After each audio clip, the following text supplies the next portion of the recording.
For those of you who were with me last week, you know, I'm on Instagram Live. I'm also on Zoom. We're going to be doing everything on Instagram, but we are still going to be archiving these office hours. So they'll be available on the Gut Bliss YouTube channel or on gutbliss.com or robinchutkan.com.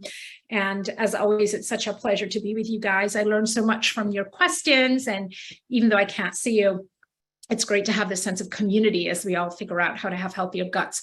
So last week, we did 10 essential questions to ask your doctor if you've been prescribed an antibiotic. And thank you for all your thoughtful comments and questions, and please keep the conversation going. And this week, we're going to do 10 essential things to do to rehab your gut microbiome after you've been on an antibiotic. And here's where I want to make an important point before we get started. I want to point out, and again, apologize for looking back and forth. I'll figure out the camera situation a little bit better. But I want to point out that every single antibiotic that is prescribed has antibacterial activity. That's why it's called an antibiotic. So it's against biota, which are microbes. So there is no antibiotic that you can take that is only going to destroy the pathogen that you're trying to treat, whether it's E. coli for urinary tract infection or it's, strep for strep throat or whatever it is. There is no antibiotic that exists that will only kill the pathogen and is not going to harm your other essential healthy microbes. And here's the issue also is that those healthy microbes are typically more fragile than the pathogen. Pathogens are tough, right? They have to be in order to survive. So what typically happens is you're going to get a lot of the healthy microbes are going to be destroyed. And some of the data that we have, and this is a figure from Martin Blazer's fantastic book, Missing Microbes, which is over a decade old, but I think is really a great book, is that most broad spectrum antibiotics, so an antibiotic that is going to have activity against a lot of different bacteria, most of those can remove up to a third of your gut bacteria. And depending on how old you are, what your other habits are, what your medication history is, what your medical history is, those microbes may or may not come back. There is generally a period of stability from age about 20 to 45, 50 or so, those middle decades, where the microbiome is typically more resilient. But again, if you have a history of you're a C-section baby, you've got tons of antibiotics as a kid, you're on an antibiotic for acne as a teenager, you've eaten a sugary, starchy diet, excuse me, and now you're on more antibiotics in your 30s, you may have less resilience to that antibiotic than somebody who has a different history, who was vaginally born, breastfed, no antibiotics or minimum antibiotics as a kid, and eats a really healthy diet. So again, this sort of question of personalized care, right? And this is a sort of decision that I weigh very carefully in my patients when I'm advising them. If somebody does have something that may potentially need an antibiotic, is really try to look at what is the background noise, what is the overall history, and what is a risk-benefit analysis in this particular patient for taking an antibiotic. But, that was last week's office hours. So now I want to focus on, okay, the horse is out of the barn. You really prodded your physician, whoever's doing the prescribing, your nurse practitioner, and said, look, I really don't want to take an antibiotic unless absolutely necessary, but, I don't know, you've got flesh-eating bacteria, death is imminent, or you just have a really serious infection that is unlikely to resolve on its own, and bacterial. Remember, you shouldn't be using antibiotics for viral infections unless there is also superinfection by a bacteria. So we're talking about bacterial infections here. So let's say that you've done your due diligence, your prescriber has done their due diligence, and it is pretty clear that you need an antibiotic. You've taken the antibiotic, or even better, you're about to start the antibiotic, because some of what I'm going to recommend should actually be done in conjunction with antibiotics. So what to do? Okay, so we're going to start from there. I'm going to go over my 10 things. I have my little list because I want to make sure that I don't forget anything, and then I will take questions. So I'll go over these pretty quickly. Okay, all right, so here goes. And then if you're on Zoom, feel free to pop your question in there, and you know how to do it on Instagram Live. Okay, so number one is about probiotics. And if you follow me at all, you know I'm not a huge advocate of probiotics for the general average healthy person, because there's just not a lot of evidence that a probiotic does a lot for the average healthy person that you cannot do from exposure to dirt, going out in nature and eating foods that are rich, that are sort of prebiotic foods, highly fibrous foods or fermented foods, etc. So my own personal sort of motto that I go by is, if you can get something from food pretty easily over a medication, that is generally preferable, right? But we're talking about a particular situation where you are now about to start an antibiotic. So first thing is, when should you take the probiotic? Well, you should ideally start the probiotic when you start the antibiotic. We used to tell people wait until after. And the fact of the matter is that antibiotic is probably going to destroy some of the probiotic, if not most of it, but you will still have some activity. So I want you to start the probiotic when you start the antibiotic, and I want you to take it as far away from that dose of antibiotic as possible. Let me give you an example of what that is. If you are taking an antibiotic twice a day, which is pretty typical of most, let's say you're taking it at 8 a.m. and 8 p.m., you should take the probiotic at 2 p.m. because that's as far away from both doses as possible, okay? So don't take them together and try and separate it from the doses as much as possible. If you're taking an antibiotic 3 times a day or 4 times a day, that can be tricky, but just pick a time that is as far away from the antibiotic. What type of probiotic should you be taking? We'll get to what type of antibiotic shortly. What type of probiotic? Well, you want something ideally that is high in lactobacillus and bifidobacteria. Those are two both sort of gut essential general classes of bacteria. And it may be a multi-strain, maybe 3 strains, 4 strains, 8 strains, but you want it to be rich in lactobacillus and bifidobacteria. You might also consider something that has Saccharomyces boulardii in it. Now, Saccharomyces boulardii, as many of you know, is a yeast. It's not actually a bacteria, live bacteria, but it can be helpful for people who have recurrent Clostridium difficile. And if you are somebody who has had C. diff in the past or is at risk for C. diff, then something with Saccharomyces boulardii in it. And that's usually separate from the probiotic, but that can be found, it can be prescription at 500 milligram dose once a day. So if your prescriber is not familiar with Saccharomyces boulardii, and if you have a history of Clostridium difficile or at risk for developing C. diff from the antibiotics, then adding Saccharomyces boulardii, a yeast, 500 milligrams once a day can be helpful. Okay, so that's a probiotic. And we talked about timing, we talked about what type. If you want more details about how to choose a probiotic, that's a several-hour lecture, but I do have a good summary of that in my second book, The Microbiome Solution, and in this current book, The Antiviral Gut, there's also a section on that. Okay, so second thing, and this is the point that I made last week, but it also applies here. Narrow spectrum antibiotics. So this is why it's so important to have this conversation before you actually embark on taking the antibiotic, so that you can have a discussion with your practitioner about what kind of antibiotic, and request, if possible, a narrow spectrum antibiotic. And ideally, this antibiotic prescription is based on an actual culture from urine, from sputum, from blood, from stool. So an actual identified organism with identified susceptibility, meaning the lab has checked and they know what antibiotics it's actually susceptible to.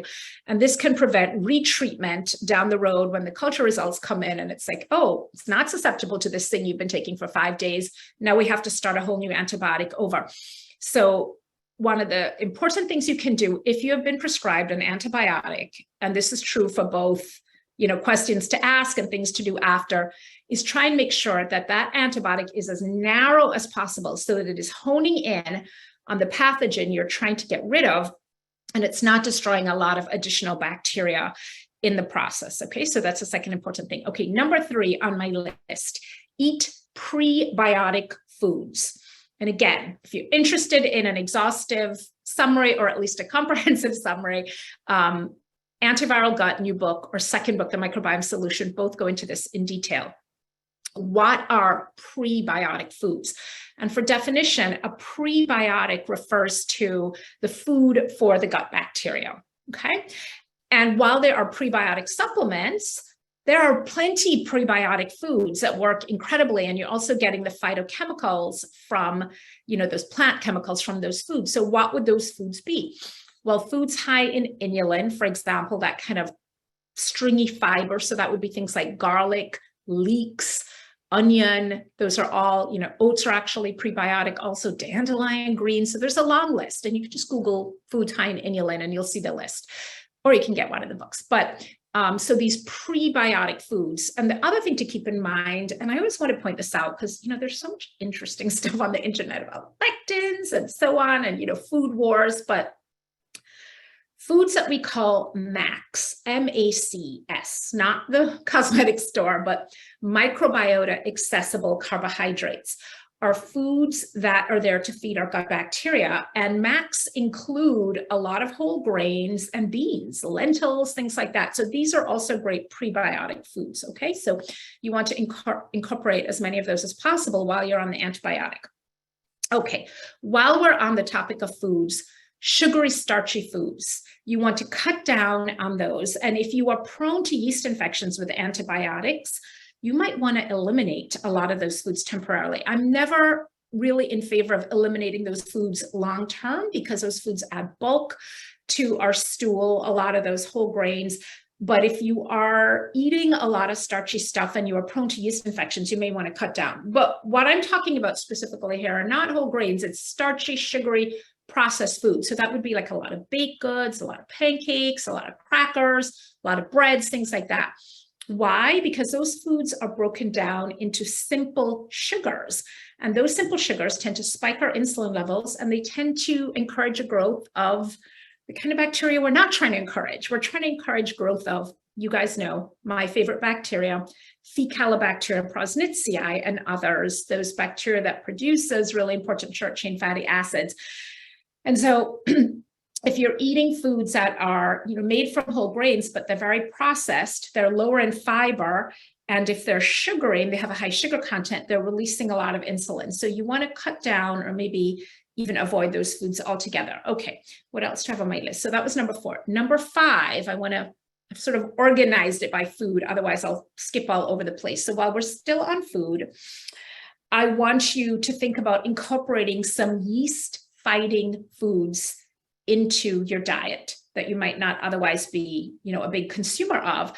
And it could be helpful even if you don't have a history of yeast infections. Why? Because we know that with antibiotics, when you remove a lot of the healthy bacteria, what grows in its place, typically not necessarily pathogens, but organisms like yeast, fungal organisms that are normally present in our gut and elsewhere in our body in low levels, in appropriate levels. And in fact, yeast are an essential part of digestion.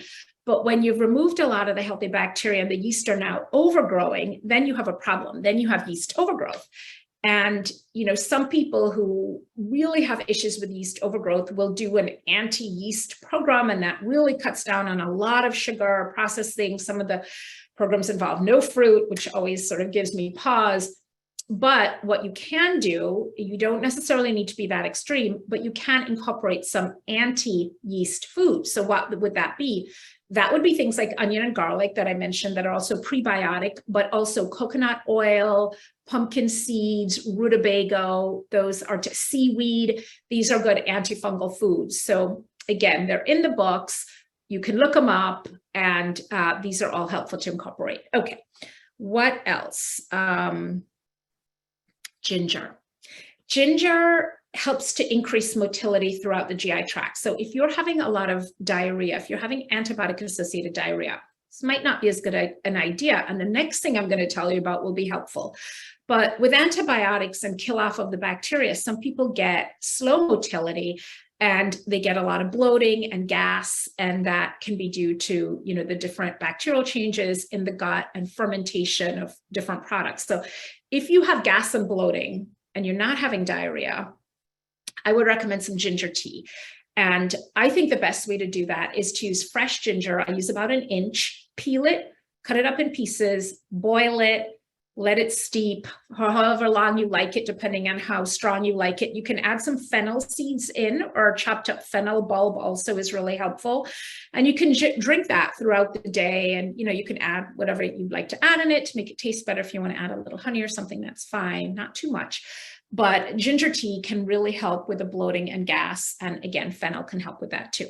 Okay, now what about, we're moving a little bit away from food now. What about if you are having diarrhea, which is very common? So antibiotic-associated diarrhea, even if you've not been diagnosed with Clostridium difficile, C. diff, it's interesting to know that a lot of antibiotic-associated diarrhea is caused by Clostridial species. It might not be that particular strain, Clostridium difficile, but Clostridial species are often the ones that cause antibiotic-associated diarrhea. And so regardless of whether you have a C. diff positive test or not, and I certainly encourage you, if you are having diarrhea in the setting of taking an antibiotic, get a little hydration. If you are having that, you should certainly request a C. diff test. But let's say that that comes back negative, but you're still having diarrhea. You're likely having then what we call AAD, antibiotic-associated diarrhea. And bentonite clay. Bentonite clay has been used for a very long time, since ancient Mesopotamia, as a way to sort of bind things. And it does that very effectively, and it can help thicken the stool if you're having diarrhea and slow things down. But here's the thing you need to remember. It can bind other things too. What else can it bind? It can bind the antibiotic that you're taking.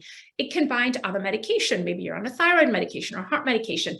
So you have to be careful with bentonite clay, kind of like psyllium husk that way. And you have to take it, you know, at least a few hours away from the antibiotic or any important medication that you're taking. The other thing I want you to remember, so the dose I would typically use is about a tablespoon. And again, educational advice here. I'm not giving you medical advice, just a reminder. I know you all know that. But in my practice with my patients who are having antibiotic-associated diarrhea, I would typically give them a tablespoon of bentonite clay. And I do want to say, if you have C. diff, that's a different pathway, okay? If you have C. diff, that requires specific treatment, and we can do an office hours on that, because there's some really interesting data that came out this summer from researchers at Johns Hopkins showing that C. diff infection could be potentially a precursor condition for colon cancer. And I tell you, I was on vacation in Turkey when this article came out, and my friend and colleague at Georgetown, Dr. Mark Matar, who's also, you know, a gut geek, texted me and was like, "Oh my God, did you see the study?" And it was literally like, you know, 2 a.m. in Turkey, because I grew about 6 hours ahead, I forget. And I like answered it. And my husband was like, "What are you doing? Like, we're sleeping." And I was like, "Yes, but there's this new study." And so Mark and I were texting about it, but it was so interesting for me. And Mark does a lot of the stool transplants, the fecal microbiota transplants at Georgetown for the people with C. diff. And part of why it was such riveting data is that it connects antibiotic use to potential carcinogenesis through this potential C. diff infection. And again, it's not a straight line. This is an early study, it's an animal study. But again, it reinforces the idea that disruption of the microbiome, not only can it lead to overgrowth of more pathogenic organisms like Clostridium difficile, but it is potentially carcinogenic. And so, you know, if you have been on antibiotics, I don't want you to freak out, but what I want you to do is I want you to think deeply and have that conversation, that probing conversation with your healthcare practitioner about how necessary this is, and understand that, you know, there is unfortunately some risk to this stuff. It doesn't mean you're going to get colon cancer by any stretch of the imagination. As I said, this is preliminary data. They have a lot more data to do, including human studies, serious epidemiological data gathering to find out, is there truly a connection? But again, it was an important discovery in the gut world. Okay, so let me get back to where I was. Bentonite clay, right, for diarrhea. So in addition to thickening the stool and slowing down diarrhea, Bentonite clay also has antibacterial effect against E. coli and certain types of Staph aureus, and it has some antifungal effect against Candida. Now, when I say effect, I don't mean that if you have a rip-roaring bladder infection from E. coli that you should use bentonite clay to treat it, but these are just a little bit of the added benefits. And keep in mind with bentonite clay that it can be constipating. Yes, so in addition to binding medication you're on, it can be constipating. And you may need to keep that in mind, okay, and hold it or stop it if you get constipated. Okay, what next is on my list? Medicinal foods, mushroom tea, Maitake and Shiitake mushrooms. Again, have been used for millennia by different cultures because of their healing effects. And again, these are teas. The best way to make it is, again, it's not an extract, it's to get dried Maitake or Shiitake mushroom caps. Say, take about 2 caps, chop them up.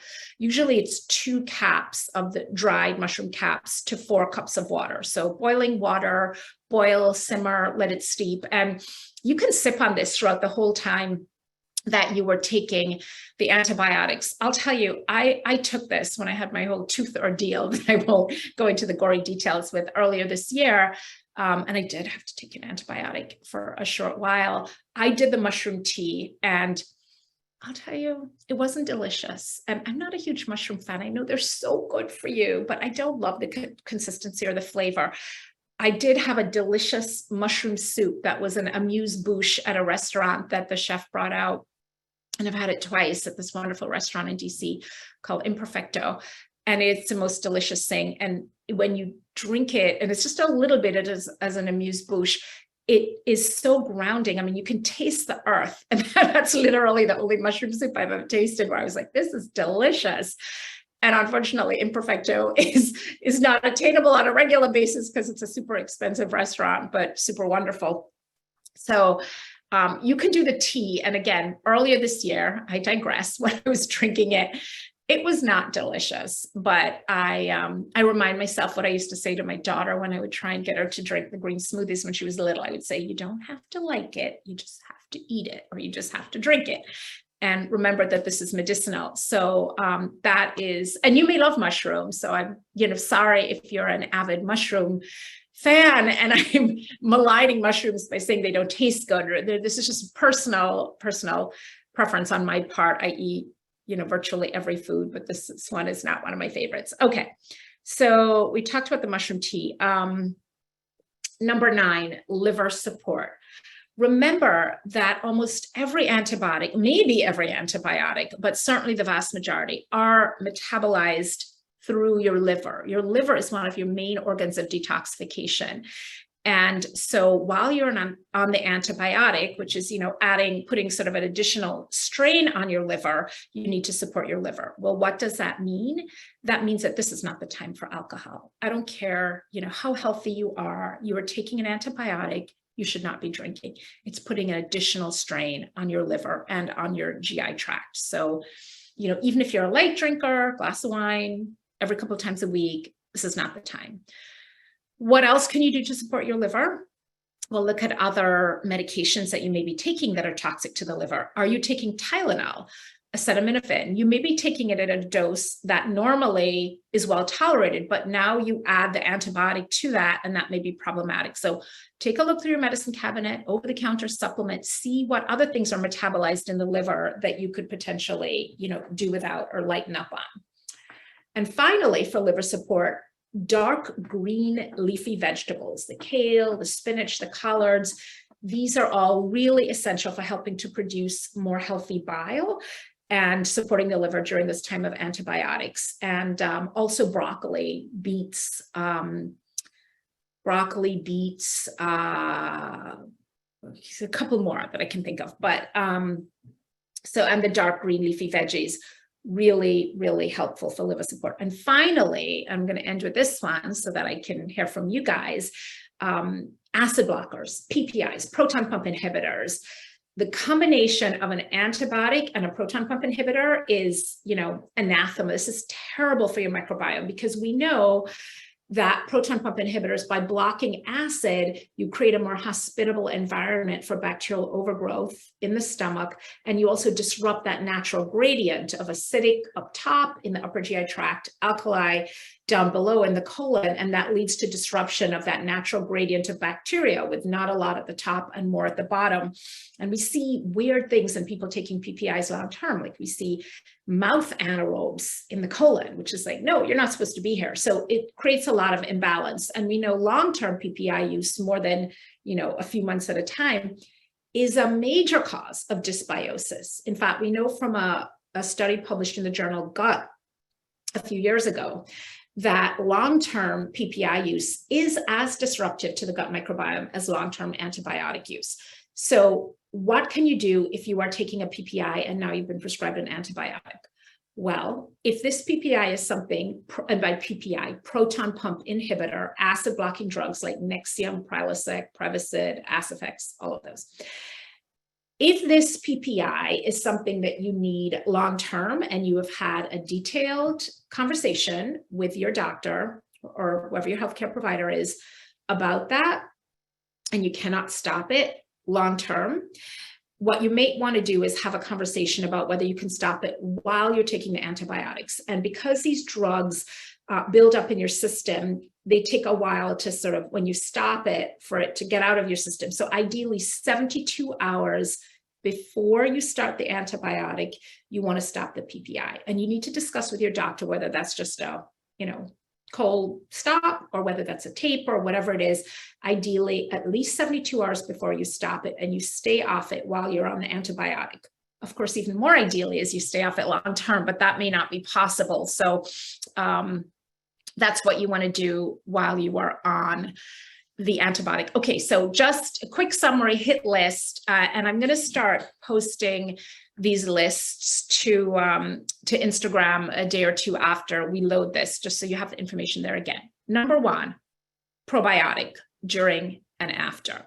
Number 2, narrow spectrum antibiotic. Number 3, prebiotic foods, fermented foods, foods high in inulin, all that good fibrous stuff. Number 4, cut down on sugary, starchy foods. Number 5, eat yeast-fighting foods, onion, garlic, seaweed, rutabaga. Oh, rutabaga, that was the one I forgot. Pumpkin seeds, coconut oil, etc. Number 6, ginger tea to reduce gas and bloating. Feel free to throw some fresh fennel in or some fennel seeds. Number 7, bentonite clay for antibiotic-associated diarrhea. Be careful of it binding other medication, and stop if you get constipated. Number 8, mushroom tea, shiitake, maitake, dried caps, 2 cups to 4 cups of water, boil, simmer, steep. Number 9, support your liver. Cut down on the Tylenol or other sort of liver provoking drugs that you can, and eat a lot of dark green leafy vegetables. So again, your kale, collards, as well as things like broccoli, beets, and artichokes are all really good to support the liver. And obviously, not a time to drink. No alcohol while you're on the antibiotic. That's very important. And number 10, finally, avoid proton pump inhibitors, because a combination of the acid suppression and the antibiotics can lead to a lot of dysbiosis. Okay, so that's it for my monologue. So let's take some questions. Okay. Hi, Cynthia. Nice to see you. Your functional medicine doctor wants you to eradicate or reduce H. pylori infection, either with an aggressive antibiotic protocol or 2-month herbal protocol. And you also have inflammatory bowel disease, Crohn's. How do I feel about H. pylori and IBD? Yeah. So here's the thing, Cynthia. I'm really encouraged by the fact that your doctor is offering you both. The aggressive antibiotic protocol, I think you could take a guess how I feel about that, or the 2-month herbal protocol. And here's the thing, H. pylori on its own, if your doctor, and we definitely need to do an office hours on H. pylori because it is a fascinating organism. And the idea that a bacteria can be both a pathogen as well as something helpful is really interesting. And I think it speaks to the nuance of the microbiome, right? We always want to draw a straight line. This bacteria is bad, this one is good. But as I'm fond of saying, if I asked everybody who was good to raise their right hand and everybody who was sometimes bad to raise their left hand, a lot of us would be like this. And bacteria can also be like this. So here's the thing, Cynthia, it really depends on the setting in which you have H. pylori. Just having H. pylori alone from a breath test or a stool test, in the absence of knowing whether there is gastritis, inflammation in your stomach, or symptoms that may be attributable, is not as helpful. So we don't recommend just a search and destroy any H. pylori we find, we must treat. So I'd like you to go back, if you haven't, and had a conversation with your doctor about why they want to treat the H. pylori. And if they do, then, I think you know my answer, the 2-month herbal protocol sounds preferable. But I want you to have a discussion about the setting. Did you have gastritis on an upper endoscopy where they did a biopsy and found the H. pylori? Does your doctor think that some of your symptoms specifically are attributable? Because there's no straight line with IBD, like IBD and have H. pylori must treat, okay? So thank you for that really interesting question. Okay, we have an anonymous question here. I've never heard of coconut oil being antifungal. How does this work? I generally recommend to reduce due to the saturated fat. You are absolutely right. Coconut oil is a substance that is high in saturated fat. And this is where the personalized aspect of this is really important, right? So if you are somebody who is at high risk for heart disease or have other health problems, diabetes, etc., trying to reduce saturated fat, coconut oil may not be for you. And let me again be clear. When I say coconut oil has antifungal properties, I would never, in my wildest dreams, treat somebody with an active fungal infection with coconut oil as a way to treat it, right? So these are chemical properties in the laboratory that have been found, just like there's studies showing Manuka honey has some antifungal properties, but this is not potent enough to actually be treating an active fungal infection. But what we're talking about here is not so much treating an active fungal infection, it's just trying to put you in a position with your diet to give you some protection against some of this stuff. And so we know that yeast overgrowth can be something that occurs in almost everybody. It may not be to the point of a clinical infection, but it can be something that occurs. So coconut oil is on that list of foods that, when they have studied, has been found to have, these, again, not clinically significant, but antifungal properties. But I totally hear what you're saying. If you're somebody who's concerned about the amount of saturated fat in your diet, this is not something you want to be top of list, right? So you may want to focus then on the pumpkin seeds or rutabaga, some of the other stuff. Thank you for that. Okay. How much water to 2 mushroom caps for the tea? 4 cups. But again, this is not, like hard and fast science. So it will depend a little bit on how strong you want it, but generally 4 cups to 2 mushroom caps. How much D-mannose do I suggest to prevent urinary tract infections? Yeah, that's one that I'm really fond of. And typically the dosage can vary a little bit with weight, and it can vary a little bit with whether you actually have urinary tract symptoms or you're trying to prevent urinary tract symptoms. And it depends, again, are you taking it in powder or pill form? So what I generally recommend is going with what the recommended dosage is for whatever form you have it in, which is typically somewhere around, 1 teaspoon, 2 to 4 times a day, again, depending on the potency of what you're using. But I'm glad you mentioned it because I do have very good results in some of my patients who have frequent urinary tract infections. So I'm not a primary care doctor. I mean, I did 3 years of internal medicine and a year of chief resident, so really 4 years. So while I am a qualified internal medicine doctor, my focus is solely gastroenterology. So I would never be treating somebody specifically for their UTI unless I was also treating them for GI problems. Since a lot of the patients I have with GI problems have dysbiosis, they have a really disrupted microbiome, I'm always looking for ways to minimize antibiotic usage. So I might be counseling somebody, look, you have a history of recurrent UTIs, take the D-mannose to try and decrease the likelihood of that happening again, or you have an active UTI, you're being treated by your internist, and this is what I want you to ask them about, okay? All right, hi Al. Thoughts on using Probiotic tea for prevention treatment of yeast caused by antibiotics? I have to tell you, Al, I know what Probiotic is, but I am not up on the data in terms of how effective that is clinically. So thank you for bringing it up. I will look it up after, but it's not something that's currently part of my armamentarium, which is not to say that it doesn't work. I'm just not familiar with the data. Thank you for clarifying. You're so welcome. Okay, hi, Terry. I had an intestinal blockage caused by ileal conduit bladder removal. And so for folks who don't know what that is, when they have to remove the bladder, often for cancer, can be for other conditions, they can create a passage for the urine out using a piece of the small intestine, the end part of the small intestine called the ileum. And it's fairly complicated surgery, and it does provide a nice option when it works well. So Terry, I hope yours went well, but you had a blockage caused by the ileal conduit and the removal of the bladder, and you've been trying to incorporate whole wheat pasta and bread, but it constipates you. Even when you incorporate half whole wheat with a regular starch diet, you're prone to get a lot of gas. So here's the thing, Terry, I actually think your own gut is your best doctor a lot of the time in terms of the feedback. I'm not a fan of things like wheat bread and wheat pasta because they're highly processed foods. There's no wheat pasta tree or plant or bread tree or plant. They're highly processed. These are foods that come from the factory.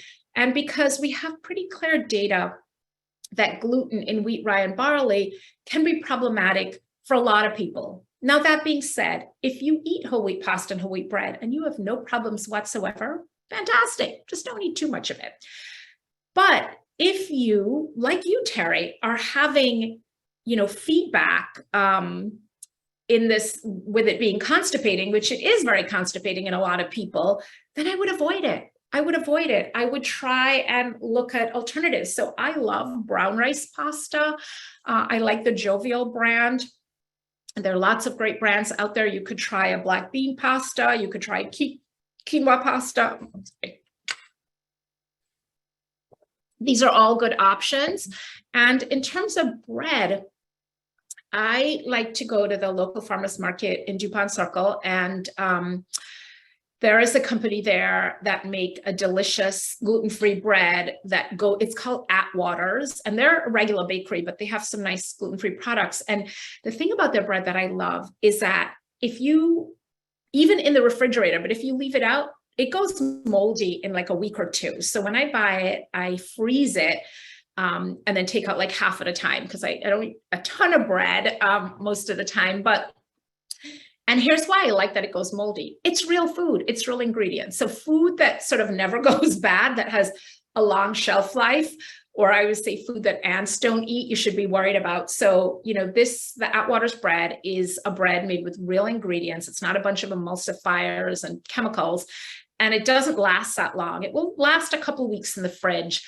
And that I find, products like that are more made from scratch as gluten-free alternatives tend to be better tolerated. I generally don't recommend a ton of gluten-free pasta, pancakes, cookies, crackers, bread, because the point is to try and cut down on those refined processed carbohydrates. But hey, sometimes you need some bread. So Terry, I wouldn't push it.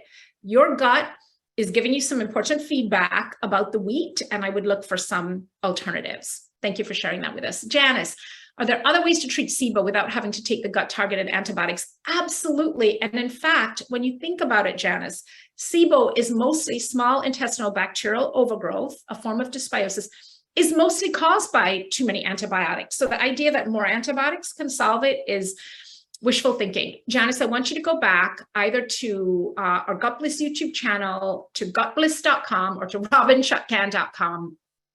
Check out the archived office hours, the one on SIBO.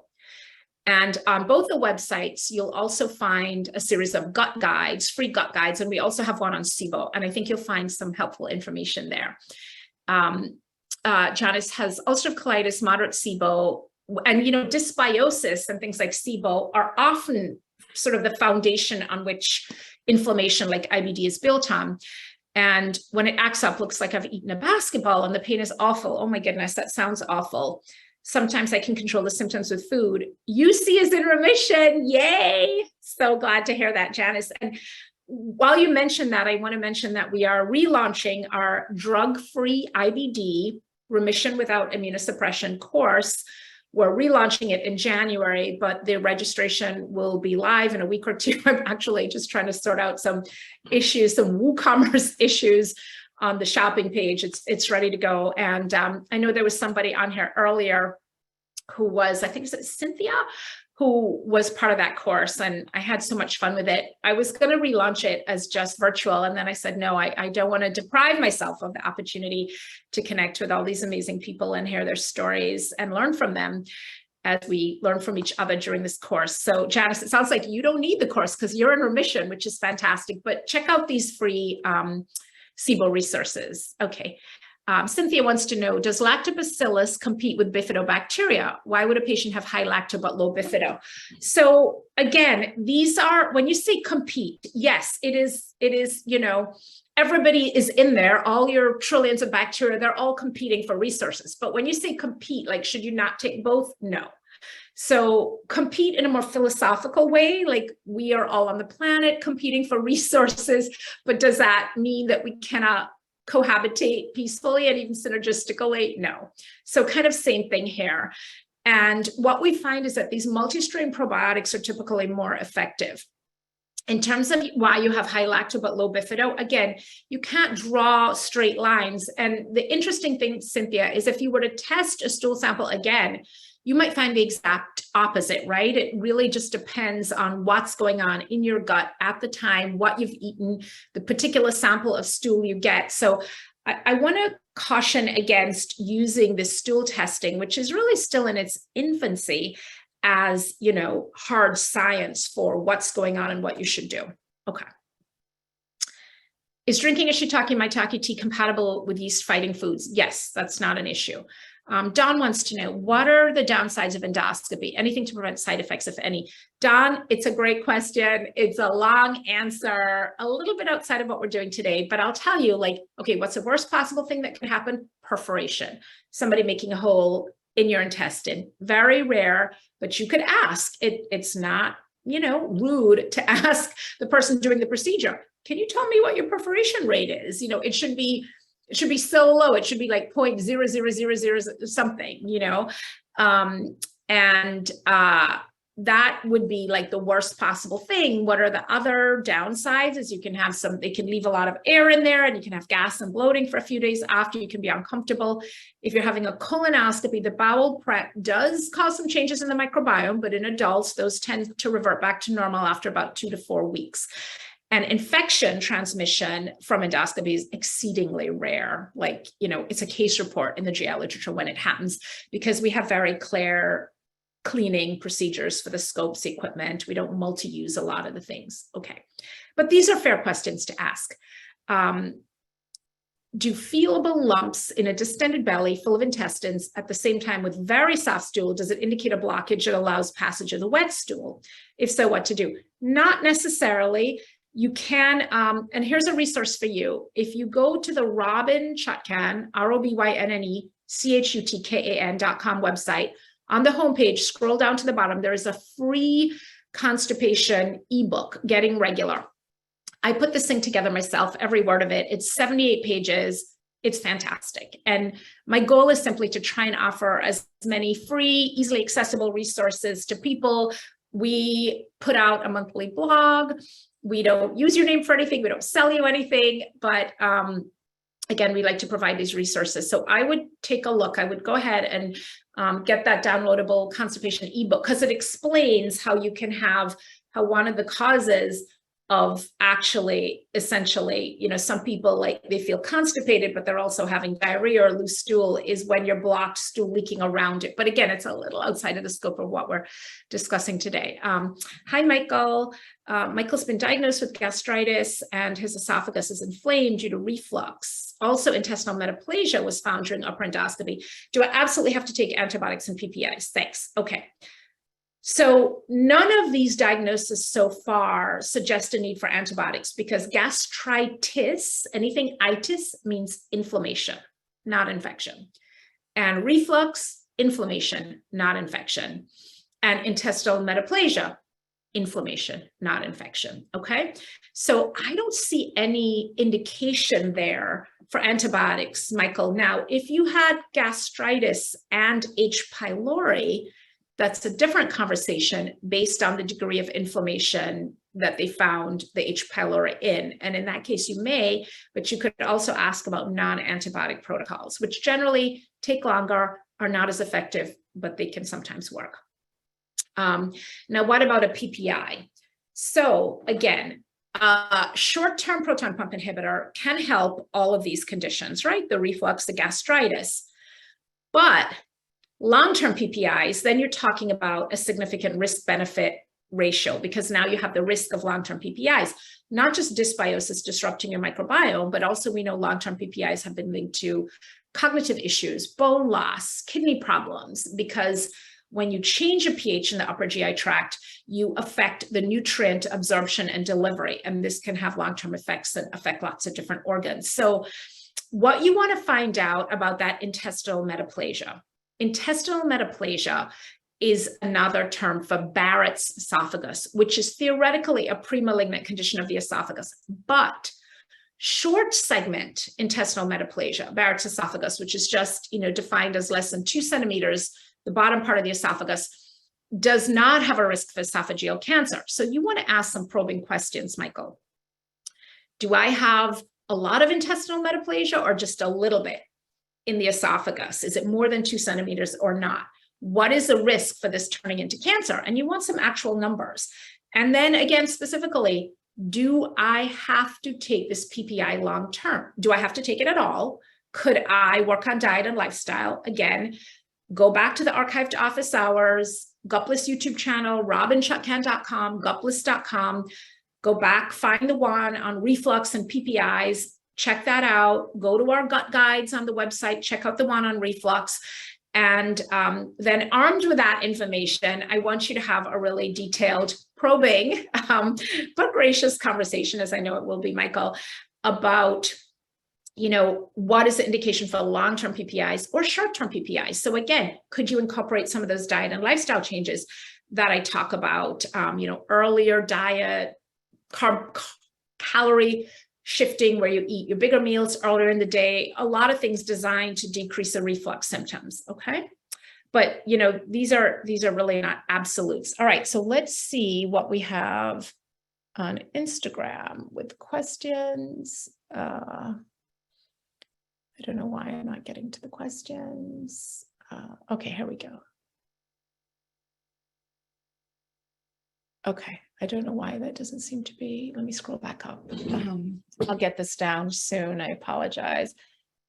Okay. Oh, plant-based addict, you're so sweet. Mwah. He had something really nice to say. You're a legend too. You're an incredible inspiration. Everybody who is not familiar with Plant-Based Addict, you have to check him out and check out his story. It is an incredible story of transformation. And honestly, sometimes when I see your posts, I literally want to cry. I won't cry in office hours this week. I think I did that last week or a couple of weeks ago, when somebody just reached out to say they had followed me since high school and are now a doctor. And that was really exciting. But yeah, it is, I love the work that you do. Okay. Let's see if we have any specific questions. Maybe I'm not looking in the right place. Oh, yes, here's one. Bentonite clay over activated charcoal. You can actually use either, but I prefer bentonite clay because I find it's a little gentler in the GI tract. We use activated charcoal sometimes in the emergency room. I mean, I'm not spending a lot of time in the emergency room these days, fortunately, but when I was a resident and a GI fellow, if we had poisonings or, ingestions, intentional or accidental, and we were trying to induce vomiting or bind it and get it out, we'd use something called Ipecac sometimes to induce vomiting, and activated charcoal to try and bind whatever the ingestion was. So I find it's a little rougher. Okay. What else do we have? Pediatric tips for prophylaxis antibiotic use. Okay. So Carrie, for pediatrics, the idea of prophylactic antibiotics, like trying to prevent things, is really fraught because remember, and I don't know what age children you're talking about, but those first 1,000 days of the microbiome, so birth to, 3 or 4, the microbiome is really tender, very sensitive to antibiotics. So if you are using antibiotics prophylactically to prevent things, you want to have a very detailed discussion about that. And again, I'm not a pediatrician, but we know the data from the journal Pediatrics is that pediatricians prescribe antibiotics about 62 to 63% of the time when they perceive the parent wants it, and 7% when they don't. So, if, for example, they're saying your kid is getting frequent ear infections, prophylactic antibiotics, that's problematic because a lot of those infections are actually viral, or maybe the kid needs tubes in their ears and so on. So yeah, those words together, prophylactic antibiotics and pediatrics, do give me a lot of concern as a parent, especially because, a lot of antibiotics early on in her life created a lot of problems for my daughter as a baby and small child. So, okay. Crohn's root cause. Okay, this is outside of the scope of this, but we have some great information on Crohn's and ulcerative colitis on the website, robinshotkant.com or gutlist.com, including information about root cause. And dysbiosis, a disrupted microbiome, we know is foundational for a lot of these autoimmune diseases, particularly Crohn's and ulcerative colitis. There's a really great study from about 7 years ago, published in our journal Gut, that showed that frequent early antibiotic use in childhood is a major risk factor for developing Crohn's later in life. The correlation was stronger with Crohn's and ulcerative colitis. We have data from Canada and from other parts of the world showing the same thing, that frequent use of antibiotics, disruption of the microbiome, is an increased risk factor for Crohn's. Now, again, that doesn't mean it's a straight line in everybody, right? It depends on things like genetic predisposition, environmental factors, diet, other medications, but there is definitely a connection. Okay, is sourdough a good choice? So beautiful, Pervs.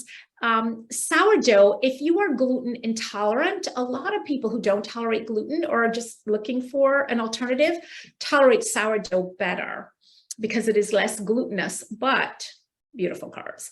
If you have celiac disease, which is a true, it's an autoimmune disease, true allergy to gluten in wheat, rye, and barley, no sourdough for you. Okay. All right. Thank you, Gut Coach. Let's see what else we have. How to manage reflux in a 7-year-old. So Chef Samantha George, I will tell you, I am not a pediatric gastroenterologist, but a lot of the same principles apply. So check out some of the reflux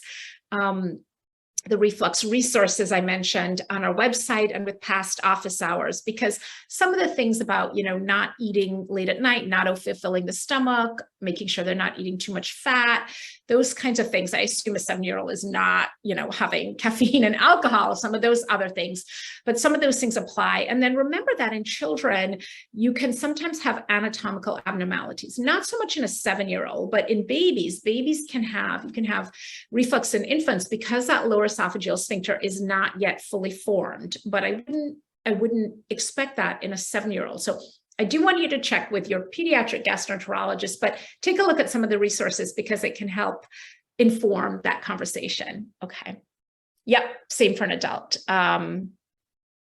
So Chef Samantha George says, I give my son baking soda and water sometimes to quell stomach ache and burning sometimes, and it seems to help. Yeah, I think that's pretty benign as long as you're, not overdoing it with a baking soda. Okay.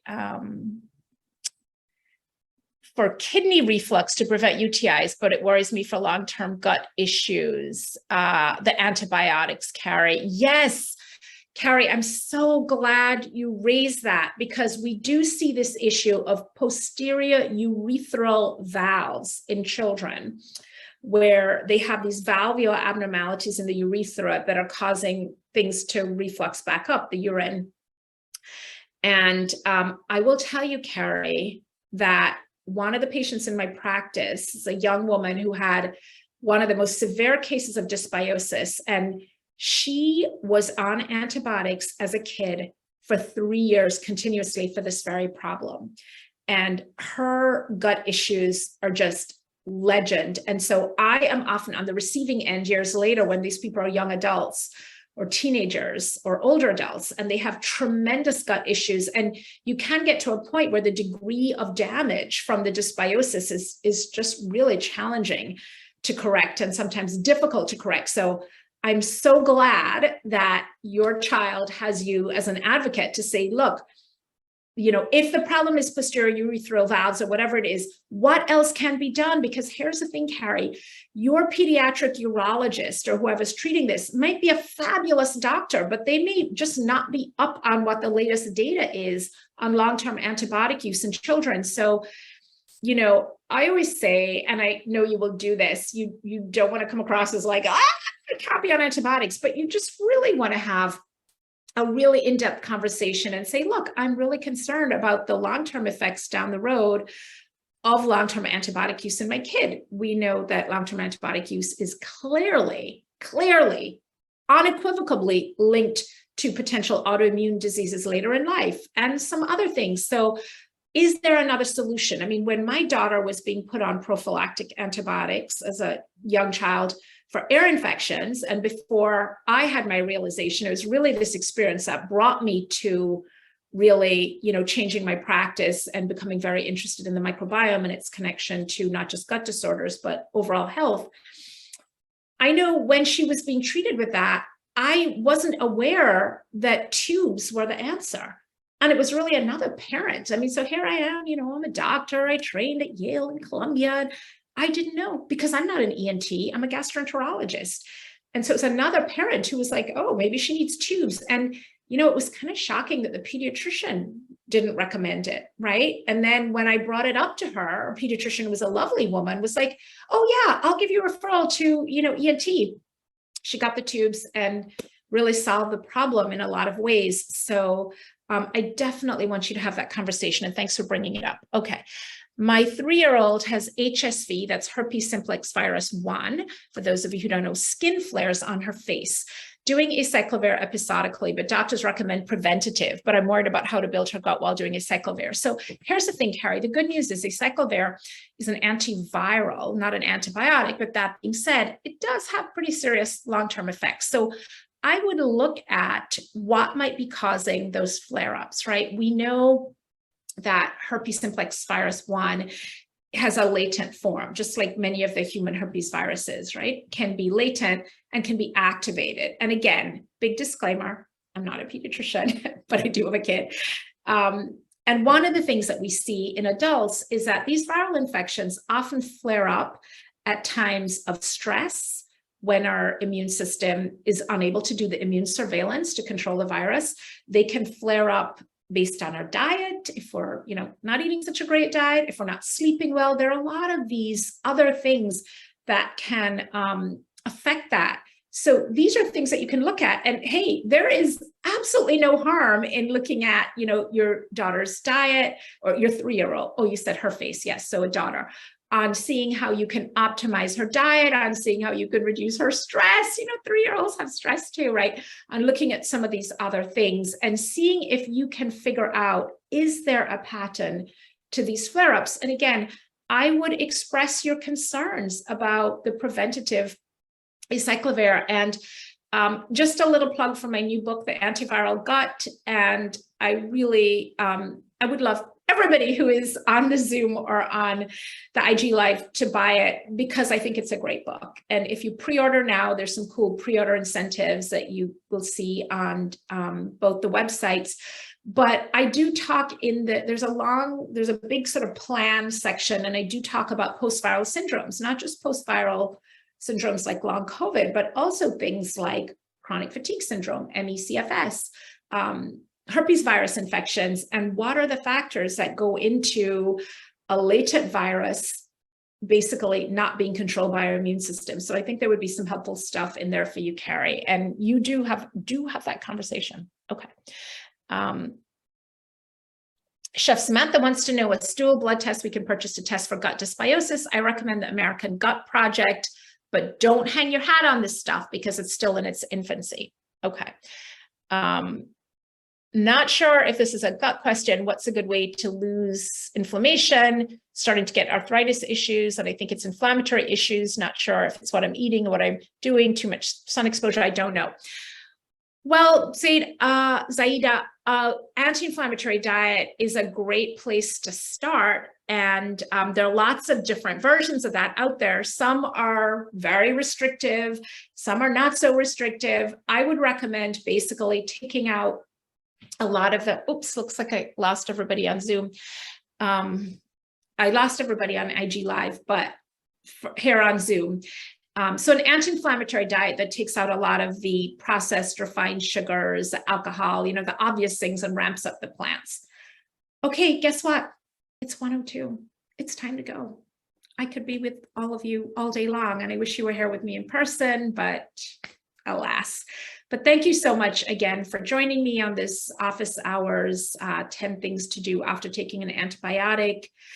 I'm taking a little break from office hours the next couple of weeks, just because my book is coming out November 1st and I'm trying to get ready. We'll pick up again in November.